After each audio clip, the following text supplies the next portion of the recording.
There is a sentence from a Chinese government source that CNN published 2 days ago that I have not been able to move past. The source was speaking anonymously, a person familiar with Beijing's thinking ahead of the May 14th summit, and they said this: "The current situation has actually turned out to be favorable to China."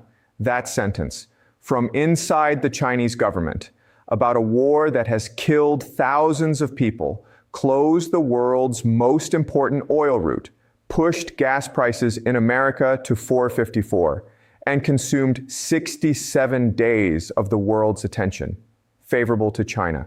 I want to spend this video explaining exactly what that means, why Xi Jinping is walking into the Beijing summit with more leverage than any Chinese leader has held in a negotiation with an American president in a generation, and why the choice Xi is about to hand Trump is one that America genuinely cannot refuse. Trump flies to Beijing on May 14th. That is 8 days from now. And the situation he is flying into is not the situation he planned for when he launched this war on February 28th. Let me give you the picture as it stands today, because I think the gap between what Trump expected and what actually happened is the whole story of this summit. Trump delayed his original March visit to Beijing because the war in Iran was supposed to be finished by then.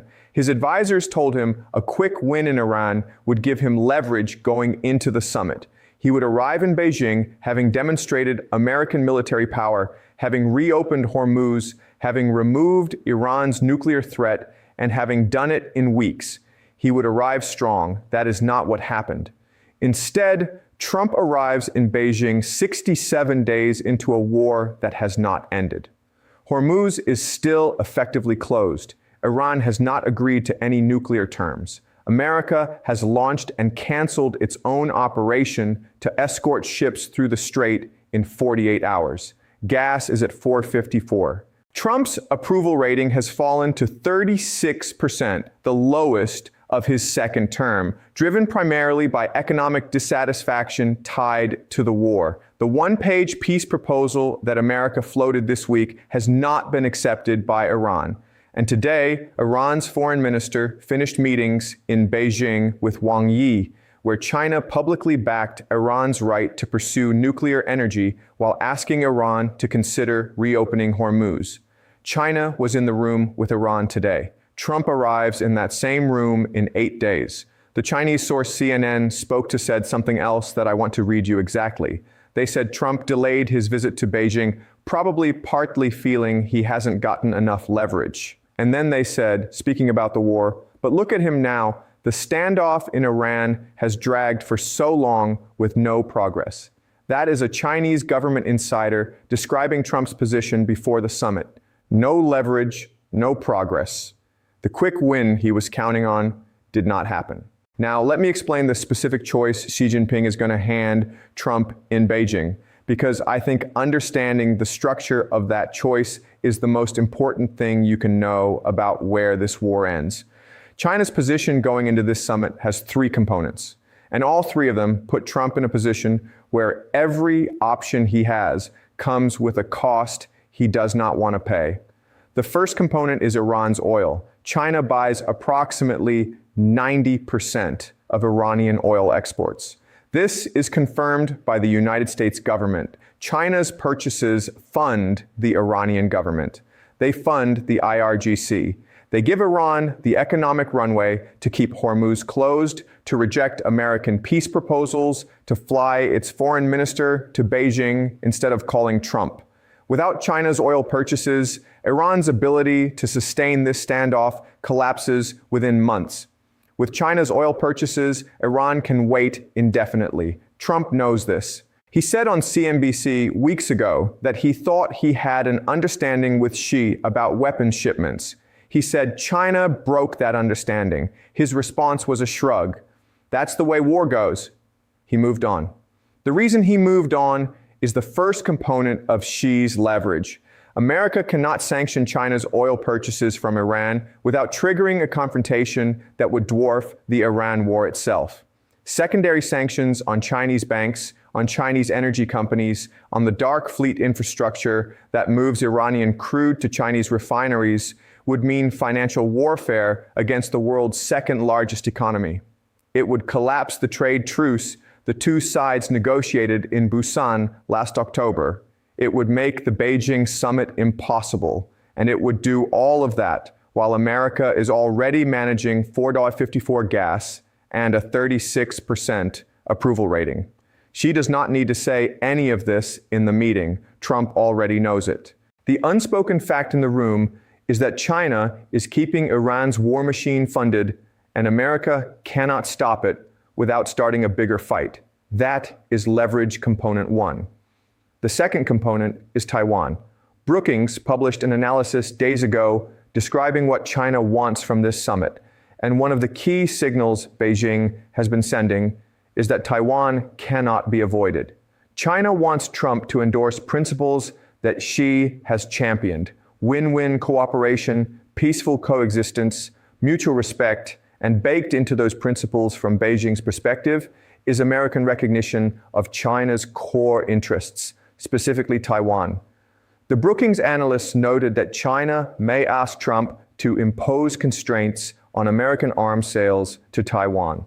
They noted that China rolled out export controls against Japan immediately after the Trump-Xi meeting in Busan last October, without significant pushback from the Trump administration. Xi is going to test how much Taiwan policy flexibility Trump has in the room. And Trump, who needs to come home from Beijing with something, anything, that looks like a diplomatic win after 67 days of an unfinished war, may be more flexible than his advisors want him to be. That is leverage component two. The third component is the most immediate and the most relevant to the Iran war specifically. Xi can offer Trump the thing Trump needs most right now to end the war: pressure on Iran to accept the one-page deal. China pressed Iran today in the Wang Yi-Argchi meeting to stop threatening Gulf infrastructure and to move toward reopening Hormuz. CNN reported that. Al Jazeera reported it. The CNBC analysis confirmed it. China is increasingly frustrated with Iran's continued closure of the strait. China imports roughly a third of its oil through Hormuz, and the closure is starting to hurt China's economy. China's crude and gas imports fell in March compared to a year ago. The dark fleet compensates for Iranian crude, but cannot replace the Saudi, Emirati, and Qatari supply that also use to flow through the strait. So China genuinely wants Hormuz open, not for America's sake, for China's own economic interests. And that creates the choice. Xi can offer Trump this: China will lean on Iran to accept the one-page deal and reopen Hormuz.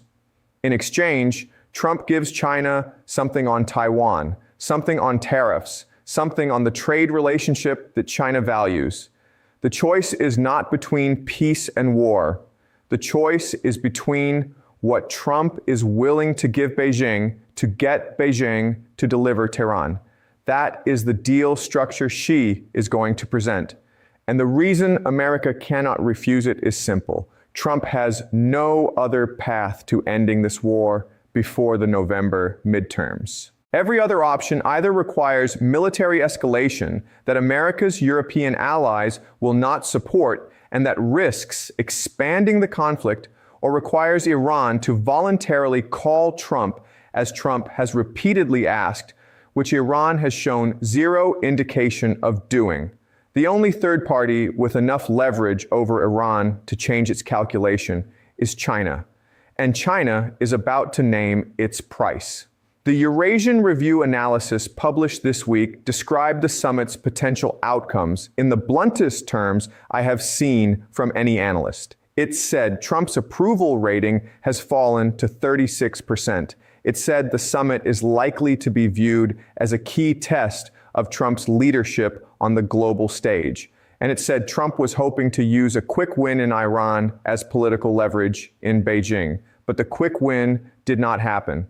Now let me bring in what happened in Beijing today, because it is the most important preparation for the summit and nobody is fully connecting it to the May 14th meeting. Araghchi arrived in Beijing this morning. He met Wang Yi. This is the first face-to-face meeting between the Iranian and Chinese foreign ministers since the war began on February 28th. For 67 days, they spoke only by phone. Today, they sat in the same room.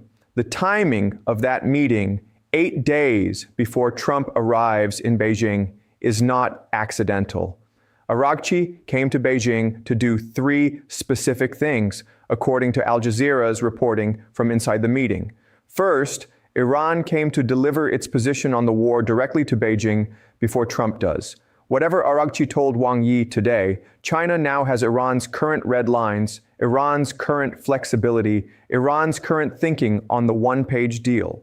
China will have that information in the room when Trump arrives. Trump will be walking into a meeting where the other side already knows more about Iran's position than America's own negotiating team does. Second, Iran came to secure assurances on what China will and will not concede to Trump on Iran. The Al Jazeera correspondent inside the meeting said Iran wants clarity on Beijing's position before Xi and Trump talk. Specifically, Iran wants to know whether China will make any concessions to Washington that might damage Tehran's interests. If Xi promises Trump something on Iran without telling Tehran first, Iran's negotiating position collapses. Iran came to Beijing to prevent that from happening without its knowledge. Third, Iran came to strengthen the Belt and Road relationship and secure continued oil purchases. The meeting confirmed that Araghchi stressed Tehran's goal of strengthening relations with China within the framework of the 2021 Strategic Partnership Agreement. That agreement commits China to purchase 25 years of Iranian oil at preferential rates. Araghchi was in Beijing to make sure that commitment survives whatever Trump offers Xi in the summit. So the picture on May 14th is this. Xi sits down with Trump, having spoken with Araghchi 8 days earlier. Xi knows Iran's position. Xi knows Iran's red lines. Xi knows what Iran will and will not accept. And Xi knows what Iran is asking China to protect in the negotiation. Trump arrives without any of that information. Trump knows what America wants. Xi knows what both sides want. That asymmetry is the choice Xi is handing Trump. China can bridge the gap between what America wants and what Iran will accept. China knows both positions. China has leverage over Iran through oil, and China will use that bridge to extract something from America in return. Let me close with what I think that something is, because the analysts are pointing in a consistent direction. The most likely concession China extracts is on tariffs and the trade relationship. The Busan truce expires in November 2026. China wants a more durable trade arrangement. America's tariffs on Chinese goods remain a major source of economic pressure on Beijing. China importing American farm products and energy, which Trump has already floated, is a concrete deliverable that both sides can announce publicly. And the Iran war makes it easier for Trump to sell domestically because he can frame it as China rewarding America for the war effort. The second likely concession is a softer American position on Taiwan arms sales. Brookings described this as China's core ask. Trump, who has already demonstrated he values his relationship with Xi personally and has said Xi wouldn't challenge me because of me, may be willing to accept language on Taiwan that his advisors would not recommend, but that he finds acceptable in the room. The third possible concession, less likely but on the table, according to multiple analysts, is American acceptance of China's role in any post-war Hormuz arrangement.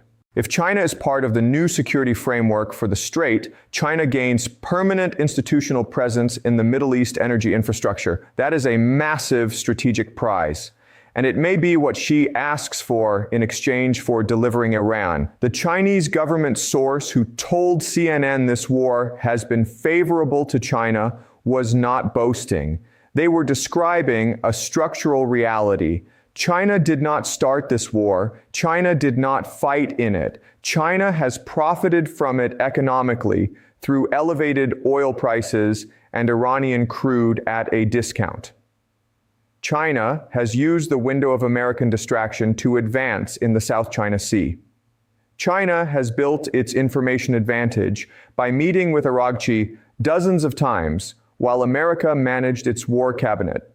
And now China sits at the center of the only available path to ending the conflict. Trump is flying to Beijing. Xi Jinping knows what both sides want. Trump knows what one side wants. And the choice Xi is about to hand Trump is the most consequential offer any American president has received in a summit in years. The question is what Trump gives up to get what he needs. America cannot refuse the deal because America has no other way home. Let me add one more dimension that I think makes the Beijing summit more consequential than anything I have described so far. There is a scenario that none of the analysts are fully pricing in, and I want to name it directly because I think it is more likely than the coverage suggests. Xi does not offer Trump a bridge to Iran. Xi offers Trump something bigger. Xi offers Trump a public demonstration of Chinese pressure on Iran timed to the summit that Trump can present to American voters as proof that the Beijing trip worked. Here is what that looks like in practice. Between now and May 14th, China presses Iran through back channels to signal flexibility on the one-page deal. Not to accept it, not to sign it. Just to signal flexibility, Iran sends a message to Pakistani mediators that it is prepared to continue negotiations on terms closer to America's position. That message leaks or is deliberately released around the time Trump lands in Beijing. Trump walks into the summit able to say, look, China is already helping, the deal is moving, the war is ending. Xi gets the credit for facilitating. Trump gets the political win he needed. Iran gets assurances about what China will protect in the final deal. And the summit produces a joint statement about both sides cooperating on Middle East stability that gives both leaders something to show their domestic audiences.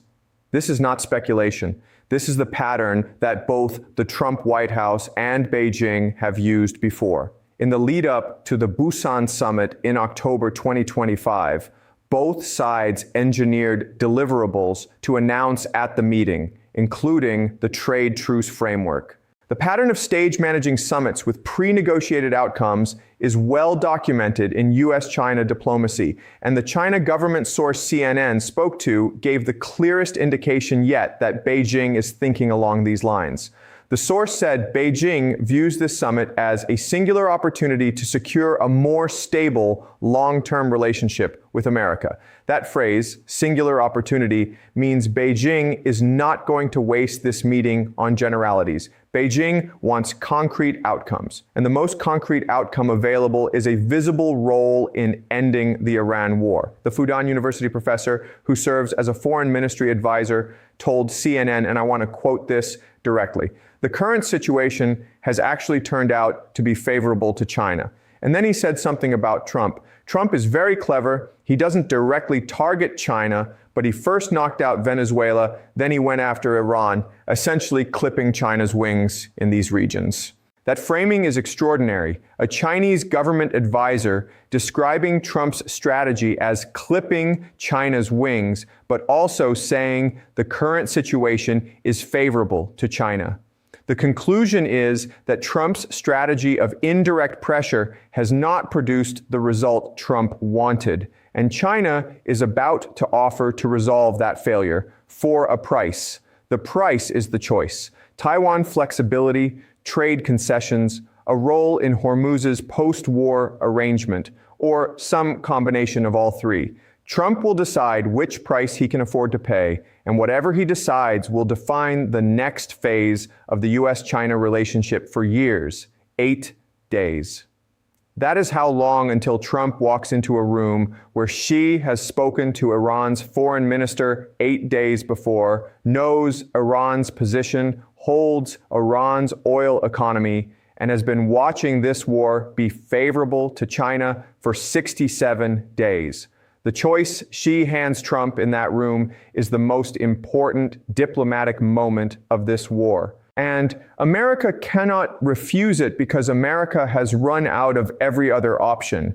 There is one last thing I want to name before I close, because it happened today specifically, and it connects directly to the summit in a way that the daily coverage is missing. Iran launched a website today, a real website, for a new body it says will govern maritime traffic through the Strait of Hormuz. The website describes the new organization's authority over passage, coordination fees, and what it calls security management of the waterway. America called it illegal. America said Iran has no right to establish a governing body over an international strait. The website is still up. I want you to think about what Iran launching a governing website for Hormuz means for the summit Xi and Trump are about to have. If Trump goes to Beijing and agrees to a deal that ends the war and reopens Hormuz, what happens to that website? Does it shut down? Does Iran agree to dissolve the new body it just formally created?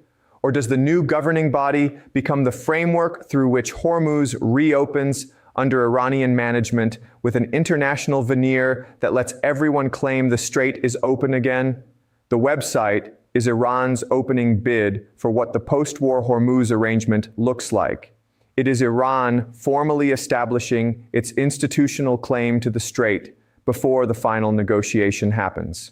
And if China, which pressed Iran today to move toward reopening Hormuz, is part of the new arrangement that website describes, then the deal Trump gets at the Beijing summit may include accepting some version of Iranian authority over the world's most important oil route. Not fully, not explicitly, but enough that Iran can point to the website and say, this is what we built, and America accepted it. Wang Yi told Araghchi today that China supports a prompt resumption of shipping traffic through the Strait of Hormuz. That phrase, in diplomatic language, means China wants the strait open, but is not specifying under whose authority it reopens. That ambiguity is deliberate. The ambiguity leaves room for Iran's website, for Iran's governing body, for the new arrangement Iran is building before the final deal is signed. And Trump is flying to Beijing in 8 days